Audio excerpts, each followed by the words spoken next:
This meeting to order, the February 19, 2019 meeting of the Mojave County Board of Supervisors. If you'll please rise. I have asked Supervisor Gould to lead us in the invocation and Supervisor Bishop to lead us in the pledge. You'll join me in prayer, please. Lord, we thank you and praise you for this day and this great nation that you've given us, Lord. Lord, we pray for our county employees, Lord, that they can go through their day safely without any injuries. We pray for wisdom for our Congress and our legislature and our president, Lord. In Jesus' name I pray. Amen. Amen. Please join me.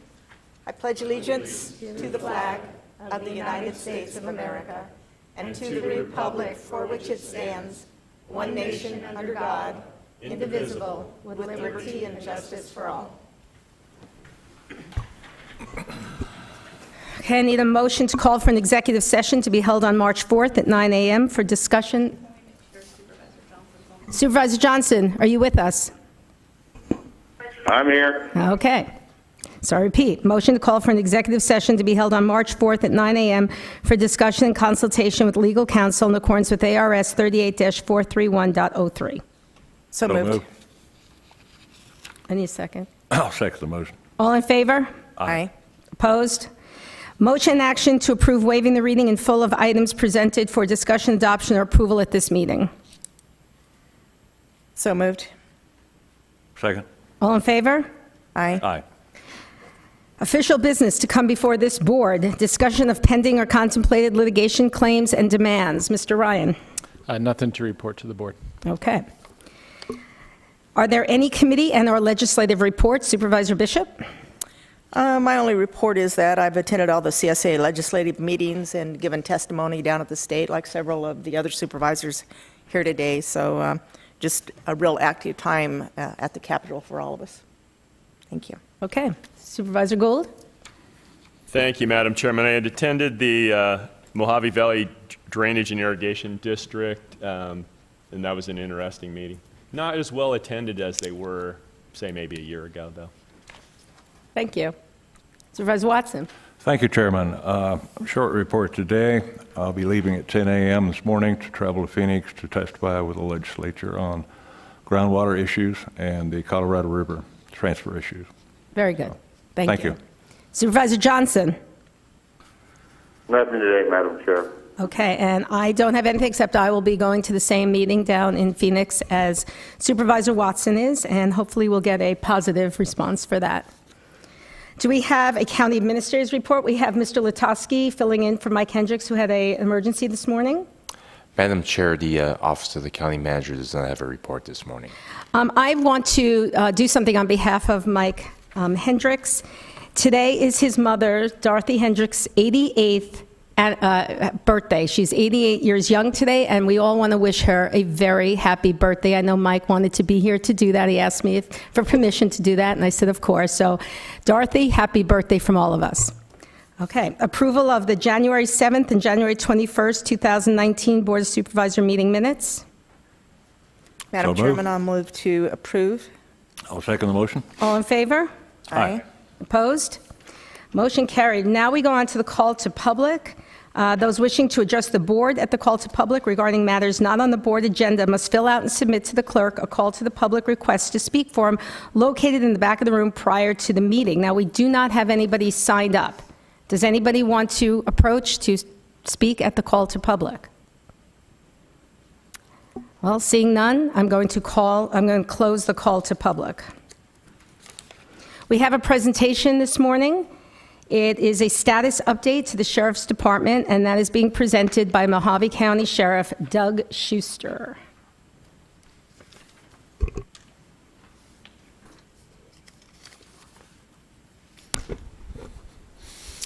Good morning, Madam Chair, distinguished members of the board, Mr. Epsland, Mr. Latowski, and of course, Madam Clerk.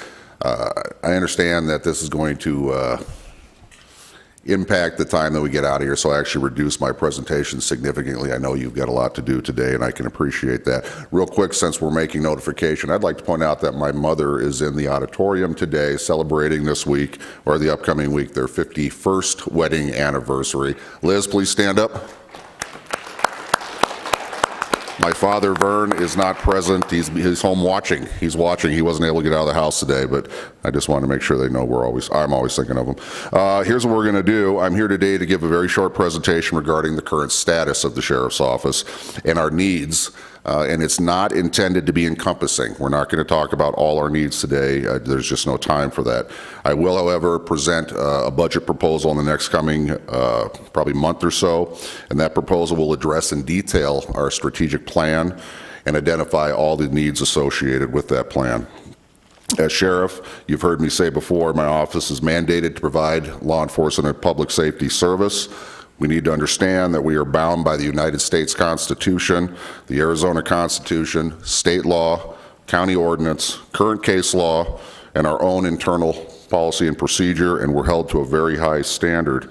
In order to provide much-needed service, we must have appropriate levels of staffing, and we must aggressively strive to retain our valuable, tenured, and experienced employees.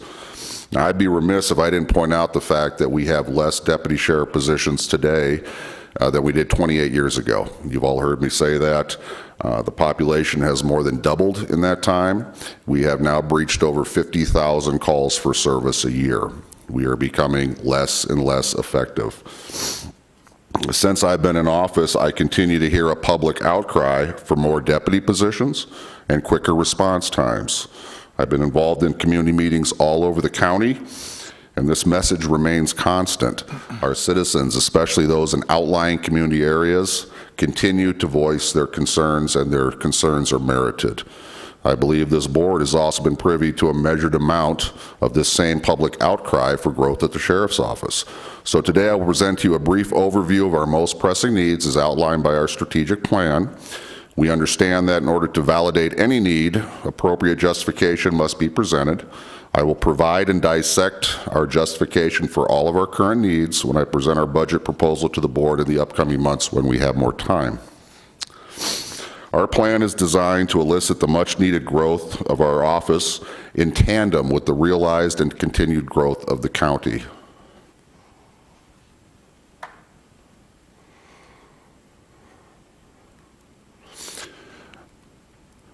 Okay, again, over the last 18 months, myself and my staff, with great collaboration with the public, have prepared a 10-year strategic plan. The plan by design serves as a working model for current and future needed growth. We had to determine if growth was needed. We looked at the overall needs of those we serve to make that determination. Our needs are based on required mandated service, and how can we provide that service to the citizens of Mojave County? Well, there's several key factors that we use to determine areas of growth that take priority within our office. We are a service agency. Appropriate staffing levels and competitive employee compensation are the two highest priorities that we've recognized in the plan. When we talk about staffing levels, we look at many different things.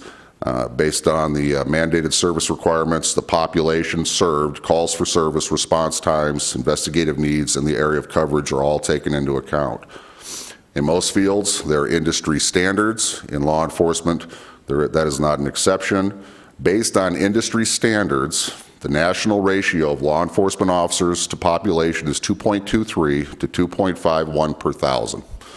2.23 officers to 2.51 officers per 1,000 residents. That's a national average. On a state average, using Arizona, that ratio is 1.94 to 2 officers per 1,000 residents. Right here in Mojave County, with our local law enforcement agencies, we have a ratio of 1.53 to 2 officers per 1,000 residents. Your sheriff's office has a ratio of 0.98 officers per 1,000. That's less than 1 per 1,000. In 1990, the sheriff had 89 law enforcement officers, as I touched on. Today, almost 30 years later, we have 83. Simply put, we have gone from 2.5 officers per 1,000 served in 1990 to under 1 current day. Using the current figures, the Mojave County Sheriff's Office should have a low of 188 to a high of 212 deputy sheriffs. In 1990, we handled roughly 20,000 calls for service. Last year, over 50,000 calls for service. As a result, our response times have greatly suffered and the citizens are waiting longer and longer for deputies to arrive on scene. We boast over 13,000 square miles as a county. Fun fact, and it's not that fun to me, the average area of coverage for a single police officer in our cities and our incorporated cities is roughly a half a mile to 1.8 square miles per officer. In Mojave County, the average is 213 square miles per deputy. That's significant. So if we take into account the industry standards, the calls for service, response times, territory covered, we can recap by saying we have one deputy, less than one deputy per 1,000, 50,000 plus calls and growing, longer response times, and greater distances to cover. Now, when we talk about salary, we need to understand it goes hand in hand. Salary for the Mojave County Sheriff's deputies are the lowest in the county. For years, we've been known as the training ground for other local incorporated agencies. This means, as a county, we invest $80,000 to $100,000 of taxpaying money training new deputies. Historically, many of these deputies transfer to local agencies within 3 years for better compensation and staffing, and we start all over again. This results in less staff on the street, higher individual call loads, lack of tenure and experience, and ultimately morale issues, which is not good. It leads to decline in productivity and the higher turnover rates that we've experienced. Couple this with significantly less time to patrol and investigate, the likelihood of increased crime magnifies. We consider an officer a veteran at roughly 7 years. This is a result of ongoing training, work experience, and increased job knowledge. It's vital to retain our deputies until they reach this veteran status. The public expects and deserves tenure in their service. In order to ensure a high level of retention, we must provide yearly performance raises on a step system. The likelihood of a deputy leaving for pay-related issues after 7 years is greatly reduced if their wage is comparable with other local veteran officers with the same years of service. Big problem in the adult detention facility, as we know. Wage is well below competitive standards.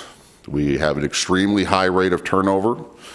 We are starting these men and women off at just a little bit over minimum wage, and that has to change if we want to be successful. So it's critical to start the increasing wage to be competitive, or to increase the starting wage to be competitive and correct retention. It's also critical to maintain yearly performances increases to afford our deputy officers. So you got me rushing, Hildy. That's the problem. I feel I got to go fast. Take your time. Thank you. It's critical to maintain yearly performance increases to afford our detention staff fair compensation that will result in longevity and increase our veteran staff. All right, so here's our forecast. Let's break it down. Here's the good news. Morale is at an all-time high. Our staff recognizes the importance of our vision statement as they pertain to the ability not only to serve, but to interact with our communities, and that's very important to me. We must recognize the importance of displaying respect and professionalism at all times. We recognize we are strongest with solid relationships with the public, allied agencies, and this board. Our complaints are at an all-time low. Letters of appreciation and thanks continue to come in weekly. That is a great gauge to show we're heading in the right direction. We are no longer losing deputies to local agencies.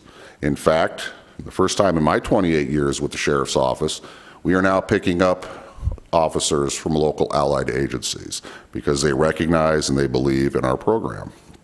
So why is that? Well, the reason we're having such measured success is simple. One word: belief. Our staff believes and appreciates in the conducive working environment that we've created.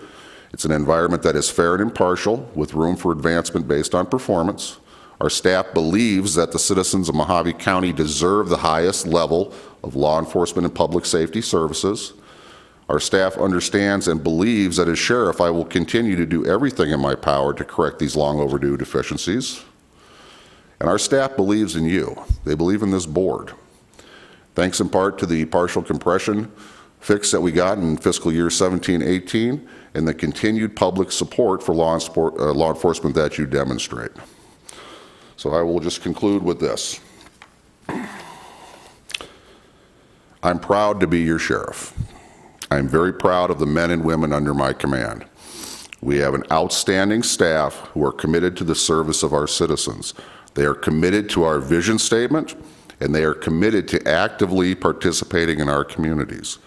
These men and women, both sworn, detention, and civilian alike, should know that they are appreciated, and I know you believe that. It is my deepest desire to knock the hell out of crime in this county. That's why I'm doing this. With appropriate staffing levels, this can be accomplished. It is time to let the criminal element in Mojave County know that enough is enough. We're not going to put up with it anymore. Together, the Sheriff's Office, in direct cooperation and partnership with the public, and with the support from this board, we can recognize a tremendous impact towards our shared goal of safe and secure neighborhoods and a significant decrease in crime in our communities. I want to thank you for your time. You will each receive a copy of our strategic plan in the very near future, and I do look forward to bringing my budget proposal to the board in the upcoming months when we have more time. Thank you, Sheriff Schuster. Does anyone have any questions? Bishop? No, but I have a comment. I like your quote, kick the hell out of crime. Is that what you said? Something to that effect. Hoorah. Hoorah. You go, Sheriff Schuster, and if I can support you financially, you know I'll do it. Just as a note, between my husband and I with the Mojave County Sheriff's Office, we have 48 years of service. So I think I knew you as a pup. Much appreciated. And Yes, I'm we go very- back a long way, and I'm chasing your number now, 28 and counting. All right. Thank you. We'll be looking at the numbers as soon as we figure out what the state of Arizona is doing with Thank- their numbers. So Thank you, Supervisor I'll Bishop. support you as much as we financially can. And I think we're close, very close. Appreciate it. Supervisor Gould, any questions? No. Supervisor Watson? Sheriff Schuster, Sir. you're doing an outstanding job, and I'm sure that you'll continue to do that. I'm sure proud to see your mom here today. It's got to be a nice day for you and your mom. Congratulations, you're doing a great job. Thank you. Thank you, Supervisor Wilson. Supervisor Johnson? Nothing, Madam Chair. Okay, and I want to echo the words of my colleagues here. I think you're doing a fantastic job, and let's see what's the numbers come down from the state and here when we get the news, and we'll do the best we possibly can. Chairman Angus, thank you for your time. Thank you very much.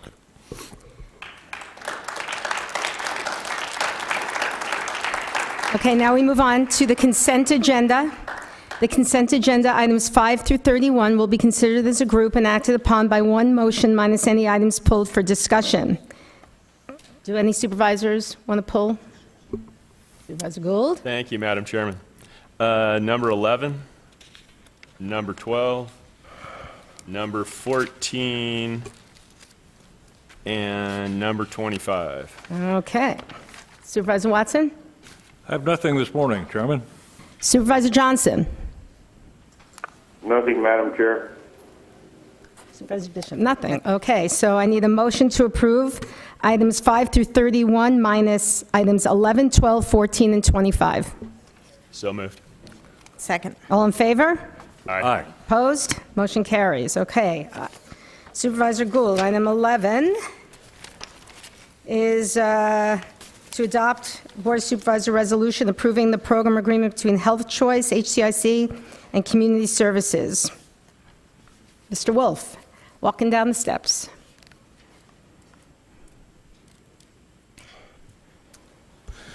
Thank you, Madam Chair. Supervisor Gould. Thank you, Mr. Wolf. I was curious where Health Choice gets this money from. This money is from Department of Health Services, so state monies. So it's state money, it's not federal money? Yeah. Okay. And then this program ends in June of this year? Well, actually, no. It's what it is it was started out in 2009. We started a program called Bridge Subsidy, and this program is for homeless, seriously mentally ill people, with the goal of them transitioning to our Section 8 Housing Choice Voucher Program. So they've been refunding this until that process happens. So we started out, At a high point, back when we started in 2009, 2010, we had about 52 families on the program. And now we've transitioned many of those families to Section 8, or they've gone on to other unsubsidized housing or gone off the program. So we're down to 14. So we'll continue the program as long as they keep giving us the funding until those people can either transition to Section 8 or go off the program into other unsubsidized housing. So, Madam Chairman, Mr. Wolf, then the background information is incorrect. In the background information, it stated that the program ends on 6/19.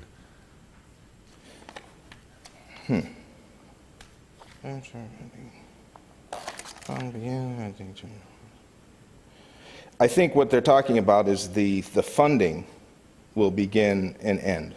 So this is 1 year of funding, and then we'll get another contract for the next year. We've got several $100,000 in reserves that when we first started the program, that they front-loaded us. So we anticipate continuing the program. So, Madam Chairman, Mr. Wolf, it's just the end of the fiscal year? Yes. And that a government program would actually end would be overly optimistic on my part. Yes, well, it will end eventually, but we have made tremendous progress. I mean, like I said, we started with 52, and now we're down to 14. Sounds good. Thank you, sir. Okay, I need a motion. Madam Chairman, I move that agenda item 11 be adopted. Second. All in favor? Aye. Aye. Opposed? Motion passed. Item 12, that is to approve and sign an amendment to sole source contract for stormwater repair material to Kalamazoo Materials. Supervisor Gould. Thank you, Madam Chairman. I'm curious why these are called sole source contracts when there's two of them. The reason for that is these two contractors produce materials that are specific to this area, and that's the reason. Both of them can provide product, but they're specific to this area. And in our procurement code, that's the only method we have to justify this type of contract. We don't have the impractical that, say, the state has in their procurement code. We only have the sole source. And so that's how we use to justify these types of contracts. Both of these companies do produce materials, though, that are specific to this area that our Public Works Department utilizes in their projects. So, Madam Chairman, ma'am, it seems like you would then get these two people bidding against each other if they're supplying the same material in the same location. And I don't think they necessarily provide the same material.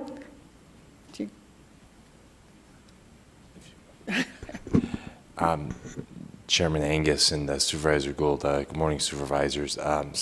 With regard to these two particular providers, it's the geographic location that each is located in.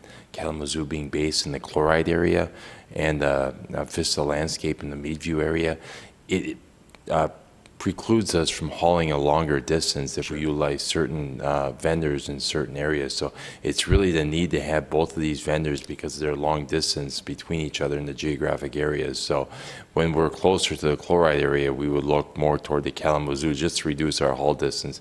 That is, as you well know, that the labor and the hauling costs are the lion's share of our expense. So hence we approach procurement. They so diligently procured a sole source contract that awards these two particular vendors because of their geographic location. It provides an awesome level of efficiency for us when we do need materials up in the Meadview area, say via Vista Landscape, and in the Chloride Golden Valley area via Kalamazoo. That makes total sense. Thank you, sir.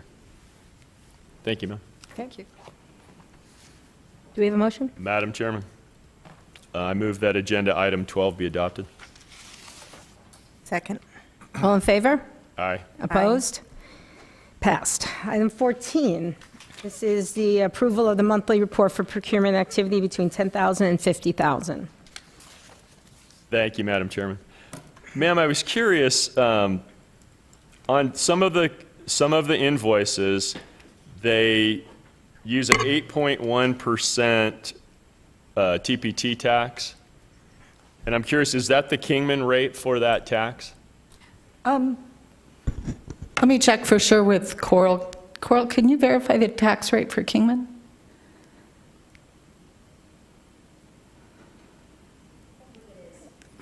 I believe it is too, but I'm curious, make sure. if we take delivery of a product at one of our facilities that is not located inside a municipality, do we then have to pay the city's 2% sales tax? again, I'm going to leave it to the tax The reason that I have experts. some concern with this is I see thousands of dollars being paid to another level of government.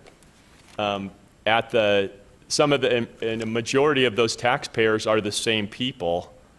Since a majority of the people that live inside the county live inside an incorporated boundary, they're Right. effectively being double taxed on these items. So the answer to that, Supervisor Gould, is generally if it's actually received in the county, then there would not be a municipal tax. But many of the items, based upon our offices generally being located inside one of the municipalities, then there would be applicable tax.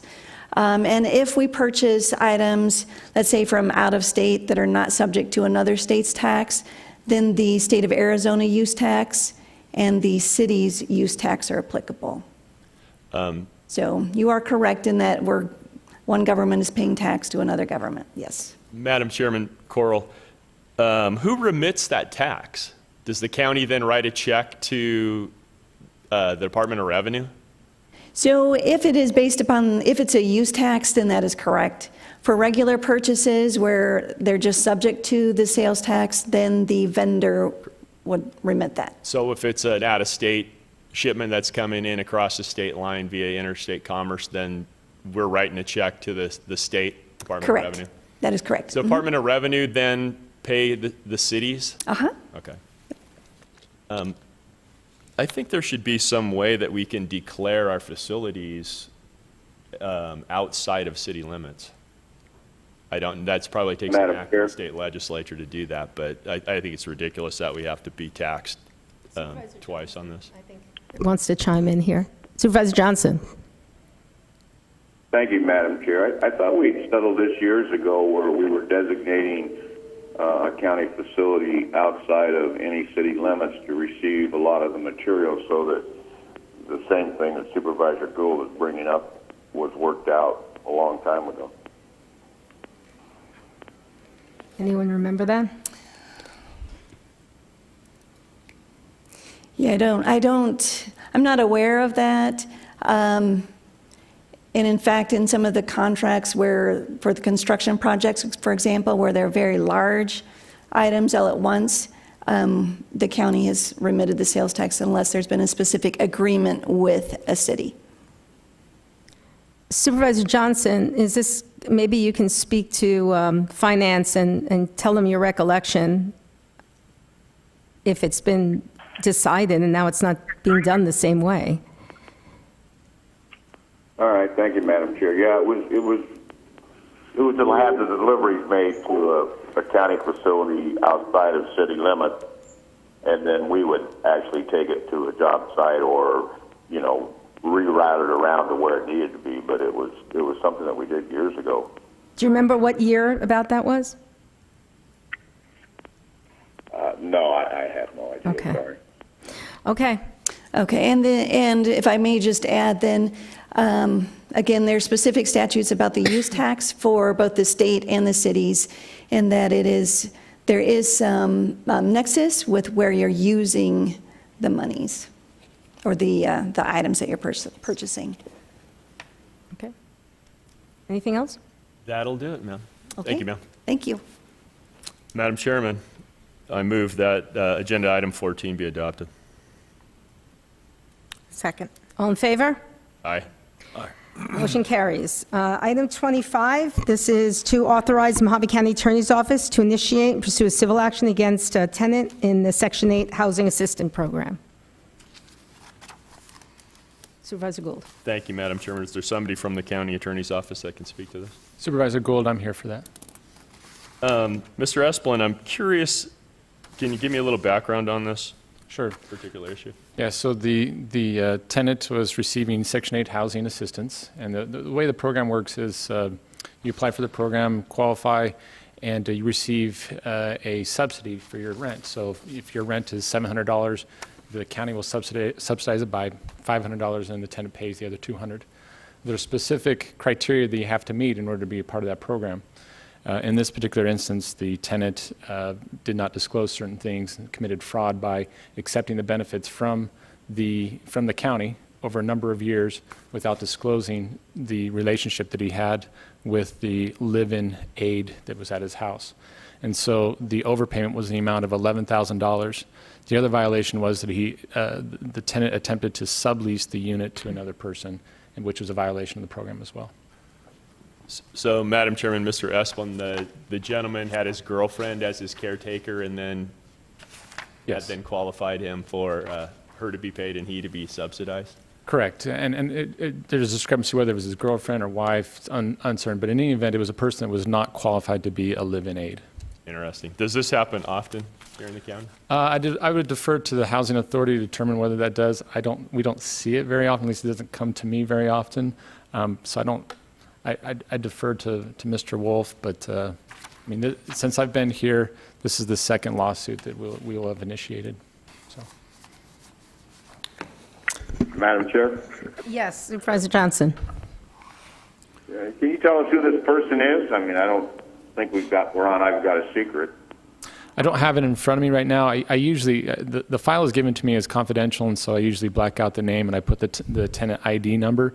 But obviously, when we file the lawsuit, it'll have the name on it. So I can provide you the name once we file the lawsuit, if you like. Is that okay, Supervisor Johnson?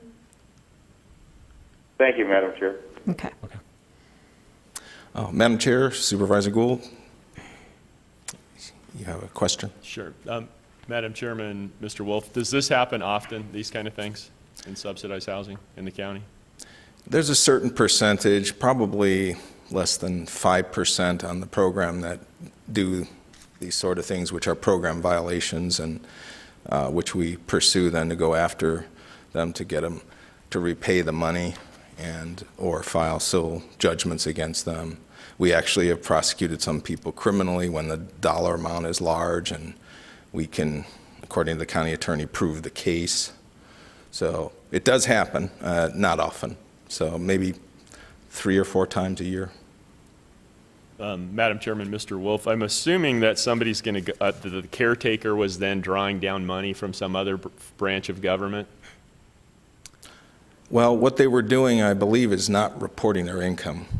Yeah, so since she was not eligible to be a live-in aide, they did not include her income. Correct. And so by not including her income, it was an overpayment. Oh, okay. So, So then there is a possibility then that she wasn't pulling down Social Security money for the care of the other person?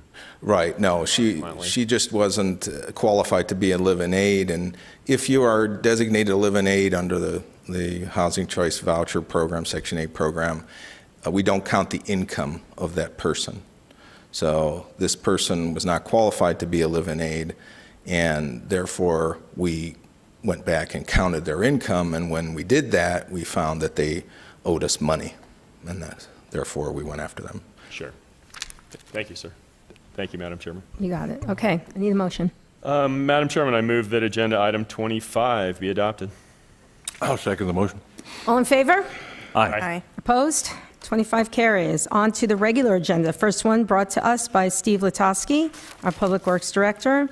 Sitting as the Board of Directors for the Golden Valley Improvement District Number 1 of Mojave County is to authorize staff to schedule a public auction for a future board meeting for the proposed sale of a parcel of vacant land on North Guthrie Road in Golden Valley. Anyone? Is there a motion? I'll make a motion that we approve item 32 as written. Second the motion? All in favor? Aye. Aye. Opposed? Motion carries. Number 33 is brought to us from Gary Watson, our supervisor, From District 1, a discussion and possible action to approve the adoption of Board of Supervisor Resolution Number 2019-013, supporting HB 2536, amending Arizona Revised Statutes, Section 28-5606, an imposition of motor fuel and other fuels tax. I do have a few people signed up to speak to this. Supervisor Watson, may I have them go first? Certainly. Okay. First one is Jem Morgaine.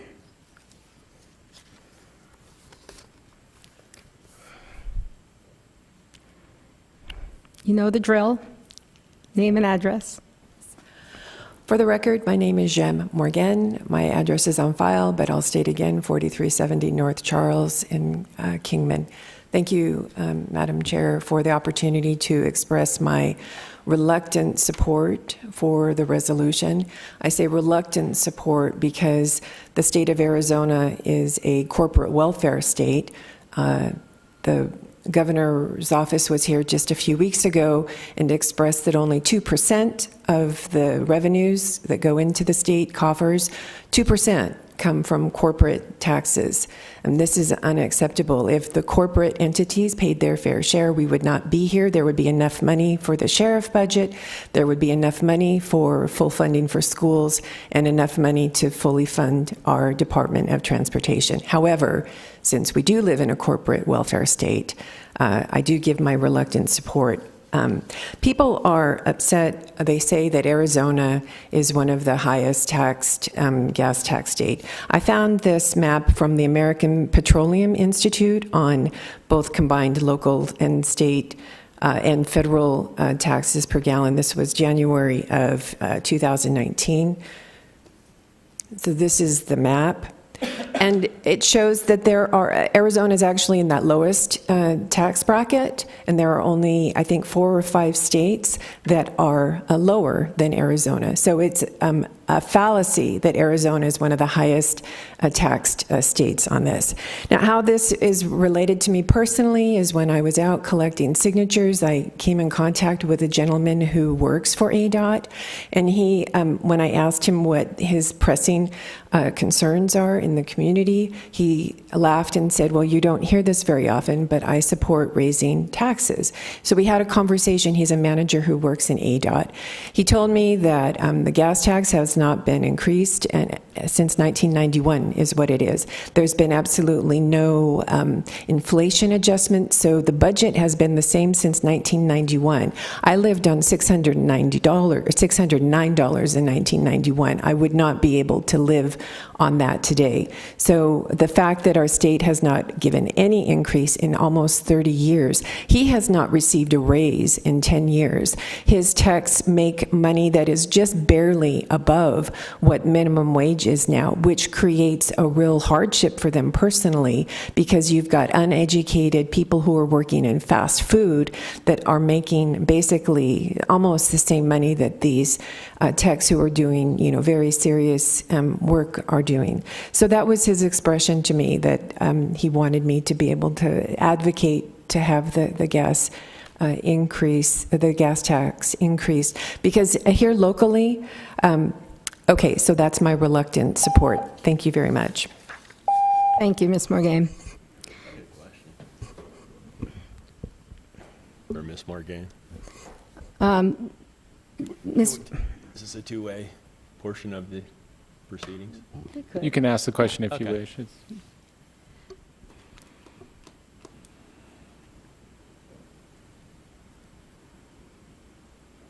Madam Chairman, Ms. Sure. Morgan, do you know of any states that are not corporate welfare states? In this country, probably not, because we live in a corporate welfare country. So, yeah. But when you have 75% here in Arizona, 75% of the highest earning corporations in the state pay no more than $50 in the legal minimum, that's a problem. So that's what we have here in Arizona. So that's what. Thank you very much. Yeah. Okay. Next up, Mary McCord Robinson, and you have stated that you are opposed.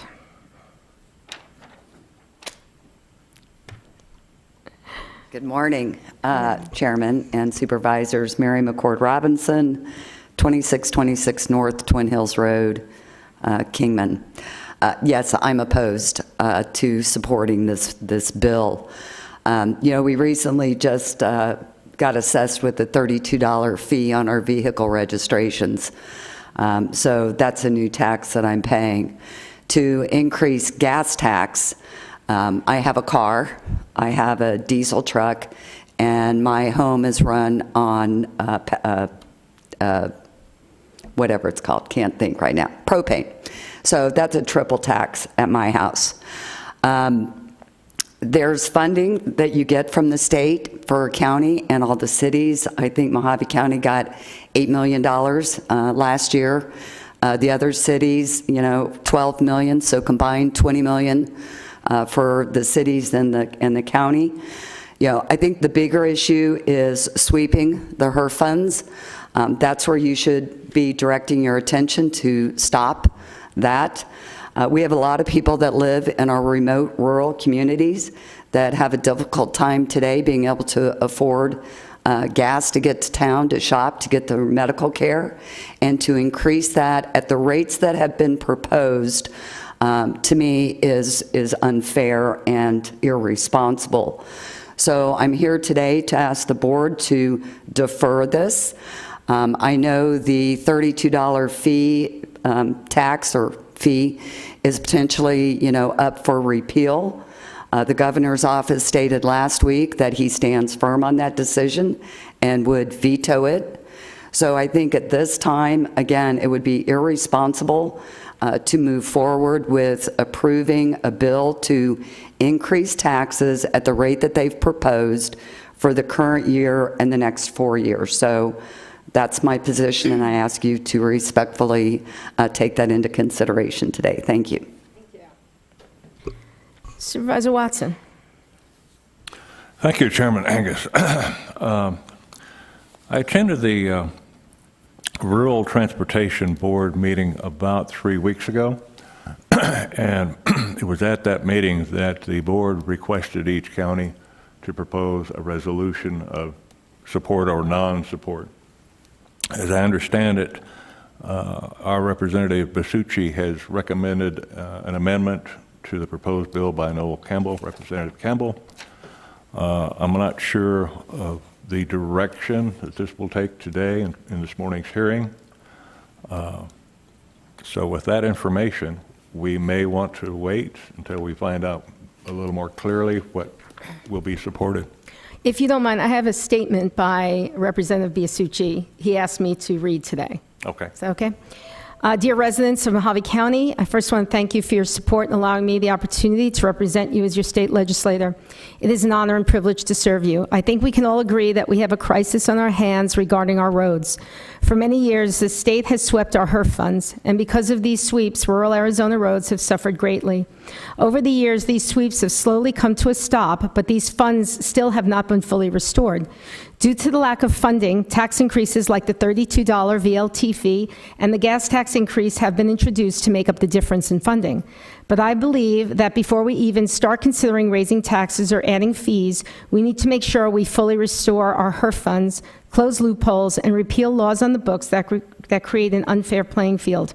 For example, in the state of Arizona, a 2018 Tesla with an MSRP of $70,000 only pays $105 for a 5-year car registration. Yet a 2017 gasoline-powered Ford Expedition with an MSRP of $44,000 pays $650 for just a 1-year car registration. This is not only unfair, it is also causing a shortfall in funding. These vehicles use the same roads as everyone else, and we need to make sure they are contributing equally. We must always also realize that we are moving away from gasoline as our primary fuel source. Each and every year, more and more vehicles are moving to electric and/or natural gas. The MPG on many gasoline vehicles are also now getting 30 to 40 miles per gallon. So that being said, in my opinion, the gas tax increase is not the answer, and I do not support it. I would also like to share that this gas tax bill is currently being held in committee. The chairman agreed to hold the bill and remove the part with the gas tax increase. This same bill has other parts to it that are good, but he agreed with me that the tax increase should not be part of this bill. I will continue to keep an eye on this bill to make sure it stays off the bill, and I will continue to provide all of you with any updates as they become available. Thank you, and God bless. Thank you for that comment. From Representative Basucci. Mojave County, as well as the rest of the state, is facing a funding gap over the next 10 years of over $2,199 million. I suppose Mojave County and the state of Arizona could hold their breath for the next 10 years until electric cars and possibly electric semis take over the roads. But that still doesn't cure the problem. The roads have to be maintained in good condition in order for those vehicles to use them. So, although I'm not 100% in favor of all the gas tax that are in Representative Campbell's bill, I am in favor of portions of that. Reason being is a semi, a 65-foot semi, weighing over 40,000 pounds, will do more damage to the roadway than 100 cars of SUVs or lightweight vehicles. My intent was to concentrate on increasing the diesel fuel tax. I think that'd be a little more fair thing to do. As a matter of fact, the Arizona Association of Long-Haul Truckers is in favor of increasing the fuel tax. It appears to me that we're going to kick this can down the road another couple years. And the next thing you know, Supervisor Gould is going to have another broken axle. I'm probably going to have to replace some tires and wheels. It's just a cascading, never-ending situation on this road issue. Mojave County has over 2,000 miles of roads. That's 10% of the state average. We have 900 miles of paved roads. That's 10% of the state. And it's ridiculous for us to sit here and not realize that we have a huge problem. Mojave County's 10-year shortfall is $307 million. Something has to be done. But kicking the can down the road is not the way to do it. Okay. Thank you. Supervisor Johnson? I have nothing to add, Madam Chair. Okay, so what would you have to do? Earnings. Oh, I'm sorry. I'm always looking this way. I know that. I try to be quiet and out of your view, but, per Representative Biasucci, the sponsor of this bill has agreed to hold the bill and take the tax increase out of the bill with an amendment. So if this bill passes as amended, it'll treat all fuels that move vehicles equitably, whether it's gasoline, diesel, natural gas, propane, or electricity. They're all going to be treated the same and phased in over a 5-year period. Plus, it'll be indexed, so hopefully we won't fall behind again. And my thought on this is the gas tax is way overdue to be increased, and the supervisors from all 15 counties have supported this increase and have signed on at the state legislation request to speak in support. The registration fee is not going to improve our roads. It's going to pay for the Department of Public Safety, which is the reason why her funds have been swept over and over again over the years. So, if that doesn't get rejected and goes forward, that's going to fund DPS, which is a good thing in my opinion. So we'll be having less HERF funds swept, but I don't think it's enough, as Supervisor Watson said, to fix the problem in any of our counties. So. Okay, thank you. Yes. Got a couple of issues here. The $32 registration fee to fund DPS, that allows DPS to be moved back out of the HERF fund. One of the dangers, I did 2 years as the Senate Transportation Chairman when I did time in the legislature. But the $32 fee is problematic for another reason that people seem to overlook. Voters in the great state of Arizona passed a proposition that it's called Proposition 108. Proposition 108 says that any fee increase, any tax increase by the legislature shall pass by a 2/3 vote. But there's some crafty folks in the legislature, and they've figured out ways to get around this, which is one of the ways they expanded Medicaid, was rather than putting a price on the fee, they give the authority that was given to them by the people in the state constitution away to a department head. And they allow that department director to set the fee. That's what they did with the expansion of Medicaid, and that's what they did with this $32 fee, is they gave that authority to the ADOT director, who set the fee at $32. The reason the fee got set at $32 is because these folks were willing to give away the authority that is vested to them in the Constitution of the great state of Arizona.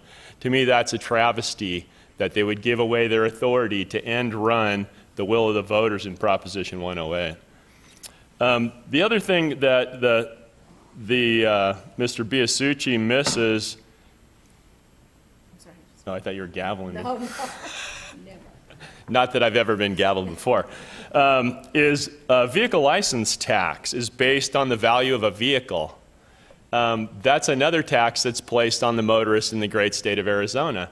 There's nothing that prohibits that money from being used as transportation money. That money currently brings in as much as the state personal income tax. It brings in a huge chunk of money, and it's based on the value of a vehicle, not the weight of the vehicle. And I always thought that that was unjust, because it's weight of vehicles that tear up roads, not values of vehicles that tear up roads. Also, if you take a look, they make an argument that because of increased gas mileage, that revenue to the HERF fund is down. That's actually untrue, because there's more miles being driven and more gallons of gas being sold, so that revenue actually goes up. So a lot of this stuff, you get half-truths out of people. They'll tell you enough information to get you to vote their way, but in reality, there's other information out there that needs to be taken a look at. Rural drivers drive more miles than urban drivers do. So any gas tax will fall more on people in rural areas than in urban areas. So that'll be a bigger burden upon the taxpayers and the motorists of Mojave County. But we need to take a look at these things. I don't support this gas tax. The part that Mr. Biasucci wants amended to remain in the bill is a tax on natural gas, and a tax on propane, and a tax on electric vehicles. Well, bear in mind, the reason we don't have road tax on propane and natural gas is those are clean fuels, and they have an air quality problem in Phoenix, if you've ever noticed that. These are clean fuels that contribute less pollution to their environment. That's why I never supported a tax on those two fuels. Electricity is the same thing. It relocates the tailpipe pollution of a vehicle to the power plant smokestack. Most of those smokestacks are outside of urban areas. So those two things were incentives to keep for clean fuel to be used in urban areas. So that's another thing that we should think about before we increase the gasoline tax. But once again, there's nothing that prohibits them from putting the vehicle license tax money into road work. We were talking a couple months ago about a supposed $1 billion surplus. I would argue that the state should put $2 million of that surplus, which is what this proposed gas tax would raise, into road work, because that road work benefits each and every motorist of this great state. And I oppose this gasoline tax as I oppose most levels of taxation. Thank you, Madam Chairman. Chairman Angus? Yes. I just received a text message from Representative Leo Biasucci. I'll just read it to you. It said it's confirmed the gas tax increase has been removed completely from the bill. So that makes it a moot issue. A moot case. Okay. Failure to gain a motion. Okay. So we'll just move on to item 34, which is brought to us by Supervisor Johnson. Discussion, possible action, direct staff to bring back to the board within 60 days a list of recommendations and a cost analysis for each on how we can repurpose the historical jail in Kingman. I do have a few people who want to speak to this. Clarence Russell.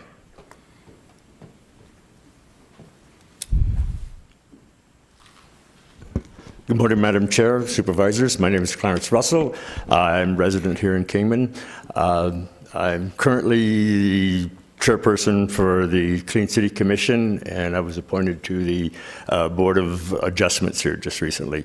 I have worked very closely with the Historic Preservation Commission here in Kingman, being that my wife is a commissioner on that, and Bill Schilling and I get together quite a bit and do some brainstorming. A little history on the jail. I was talking with Dan Messerschmidt, and who is the county historian, and he was mentioning that the jail was built, actually completed in 1909, even though it says 1910 on the plaque, but it took residents in 1910. And he arranged a tour, a couple of weeks ago, he arranged a tour for the Historic Preservation Commission and a few other people.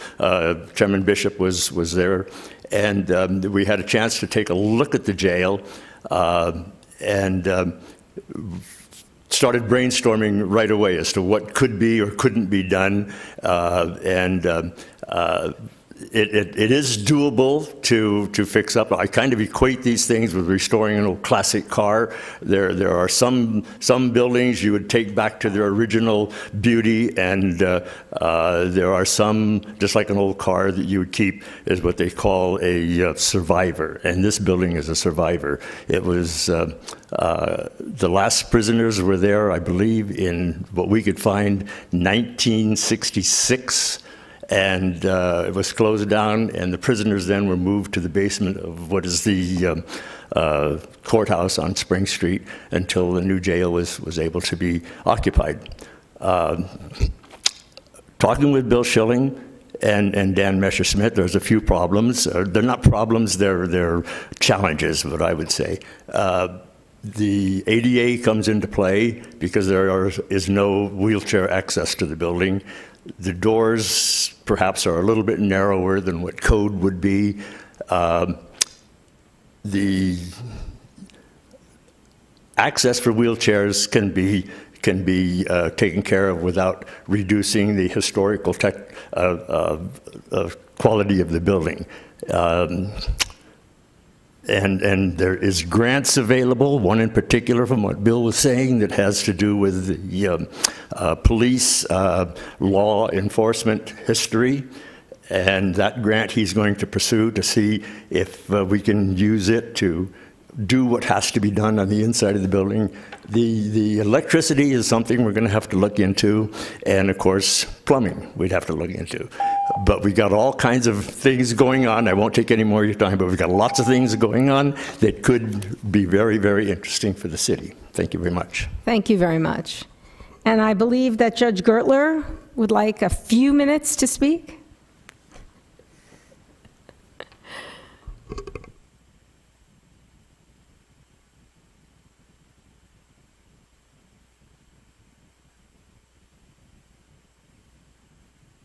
May it please the Chair and Supervisors, the issue at the historic jail was addressed with our contractors concerning the construction of the new courthouse. It was agreed by the courts and public works that anything within the construction site would be the purview of the contractor. In other words, if the county was to do anything with the historic jail, they will need to coordinate with the contractor to get access to the jail, because that will be within the construction site, and it would obviously be a safety concern. As far as the uses with respect to the jail, when we first looked at this in trying to come up with the courthouse scheme, we were essentially given three options. One, move it, but that was, Public Works got a bid of like $1 million to do that, or a quote of $1 million to do that, so that went out the door. Number two was to improve it, and again, that seemed to be cost prohibitive, and that's why we didn't include it within the courthouse project. And number three was simply to leave it alone, but to leave it alone creates significant maintenance issues. The building leaks, as was referenced, is not ADA compliant.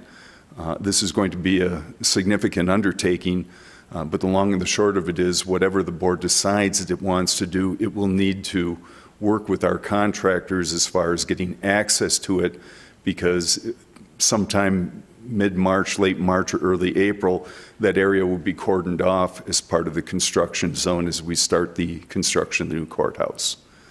Any questions? Is there any questions? Just a suggestion. When construction does begin on the new courthouse, you may want a boundary around the old jail to make sure that when the chimney falls off the end of the building, nobody gets hurt. It is already in the logistical plan is to be cordoned off. And agreed. We have great concerns with respect to the chimney that's on the jail. Supervisor Johnson, this is your item. Do you have anything to say? Yes, Madam Chair. It was just to see if the board wanted to direct staff to come back with some options on what we should do.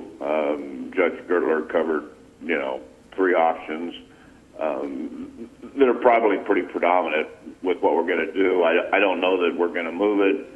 I don't think we're going to fix it up, but with the deterioration of the building, I just thought that it was something that maybe the board would want to look at so that we don't let it to continue to deteriorate if a preservation society wants to take it over from us. I don't see the county putting money into it, but that's a board decision. Supervisor Johnson, do you want to make a motion? May I say I something? would just make a motion. Okay, one second. I missed Supervisor Bishop again. I just wanted to state that I attended the Pioneer Women's group meeting yesterday, and they're very much in support of saving this historical jail.